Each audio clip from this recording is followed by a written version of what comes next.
What's up, everybody? Welcome to Podcast Now. I'm Alex, and in this video, I want to talk about the Xbox Showcase, go over some of the rumors we've heard, some of my predictions, my expectation. You know, we haven't been focusing so much on this show with Summer Game Fest, and at the time this video is up, Summer Game Fest is over in terms of the live stream, the watch party that everybody kind of focuses on, even though it goes on beyond it. The Xbox show has huge potential, like massive, and not to make it like it has to battle everything else, but I think it can easily walk in and just dominate. Now, I say that recording this before Summer Game Fest, so I don't really know what the competition there is, but I do know what the state of play was like. You can imagine Nintendo, and I'm a big Nintendo guy as well. I think they're going to knock it out of the park, but I think it's a kind of a slam dunk. Xbox shows up, they rattle off games. They've been doing it the last couple of years, and I thought they've done excellent jobs each of the last 2 years. They've just crushed it with their showcase, and if they do that again, I think they easily walk out and feel pretty good about what happened. So to begin, before we get too far, let's just say, okay, well, when is the show? Tomorrow, June 9th, and it's at 10 a.m. Pacific or 1 p.m. Eastern. Now, as I said for Summer Game Fest when I did the same thing, do your own conversions. For me, that's 11 o'clock actually because I'm on Mountain Time, but I will be keeping up with it. I can't co-stream it, so I'm probably going to do videos of it like later at night or like the second half of the day. Bear with me, when it comes to that stuff, but you will see videos from me on it. And beyond that, in terms of confirmations, well, it's the Xbox show, and then it's Call of Duty right after. Now, the rumor with the Xbox show that we've heard from Jeff Grubb, and he's kind of like the prominent one that's been pushing stuff, right?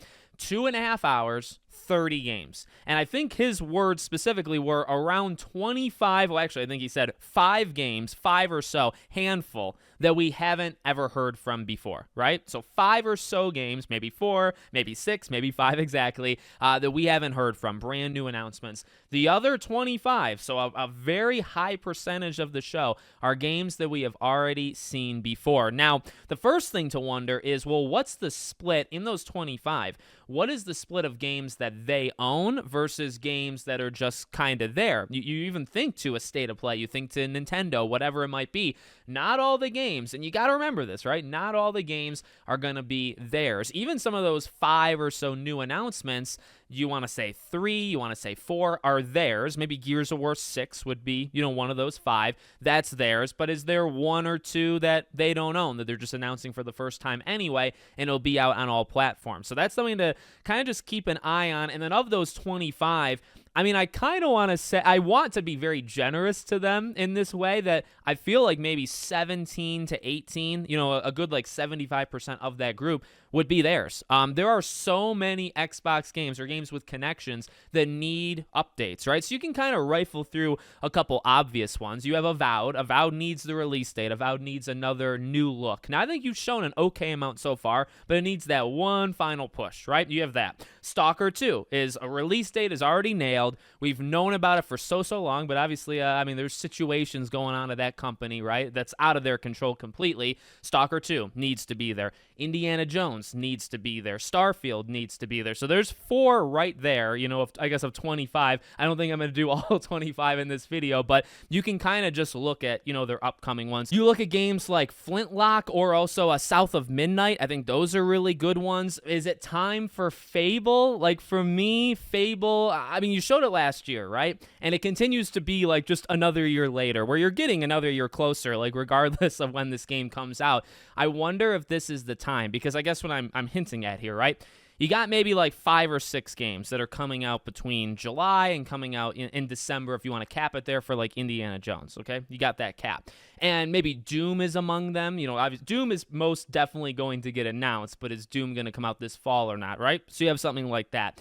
But beyond that, you have a bunch of games that are kind of in like a limbo-esque, kind of period. You have games like Contraband, Clockwork Revolution. You have games like Perfect Dark, Stay Decay 3. I think those, and maybe Fable, you'd probably throw that into the same group, right? There's 5 right there that wouldn't satisfy the 5 that we don't know, but they're 5 that are kind of far out. Honestly, I throw them all in, right? I even say like the IO Interactive game you would maybe even throw in as well.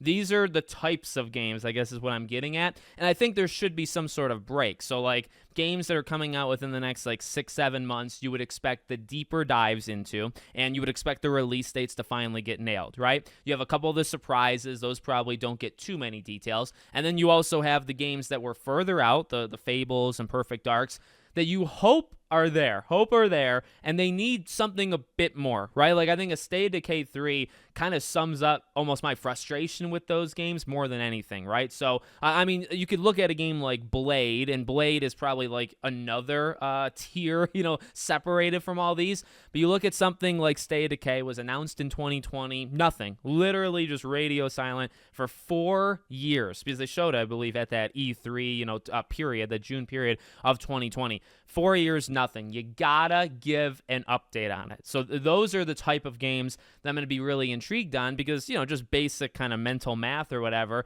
You have the next 6 months kind of relatively planned. And again, there could be a surprise or two in there. I think that's what a Doom type game is.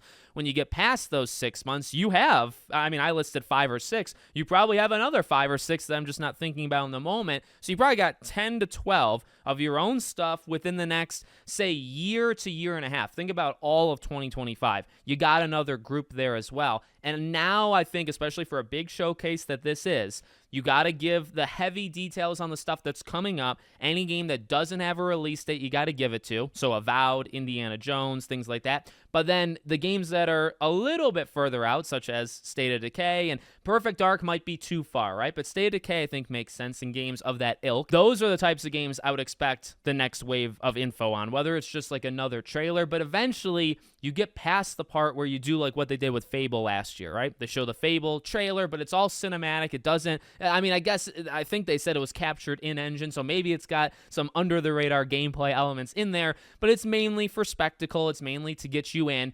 Okay, that's fine, but eventually you're going to have to jump that line or go to the other side of the tightrope and give us the gameplay thing that they did, in the developer direct, basically, for Avowed and Indiana Jones. You have to take that step eventually, and I think a couple of the games, right, might have that happen, whereas, maybe a Contraband is not ready, a Perfect Dark is not ready, where you can't give those additional kind of gameplay things. But maybe Fable is. Fable, I keep circling around Fable. Fable's a good one. But beyond that, again, I think Gears of War is going to be a big stand. I'm saying Gears of War 6. That'd be a prediction / it's been heavily rumored.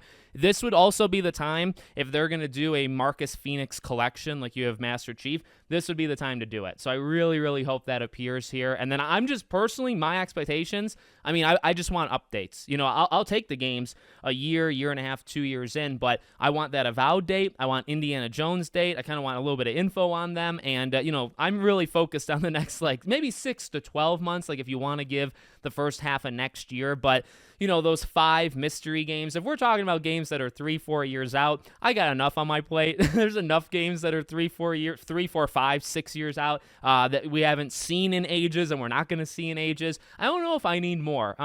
Gaming announcements are fun, so I guess I'll take them, but I don't need, a ton of them. So let me know what you guys think in the comments. Again, any big ones or maybe my overall thoughts on the show, I'll be doing a video after it. So just keep your eye in the second half of the day on the channel. And then Monday is Ubisoft. So there'll be videos on that. And then we'll go, maybe the week will calm down after that. So Tuesday on might not be all that busy. We'll just see how it goes. Make sure as always you're subscribed to the channel, bell icon turned on. I hope to see you all on the next one.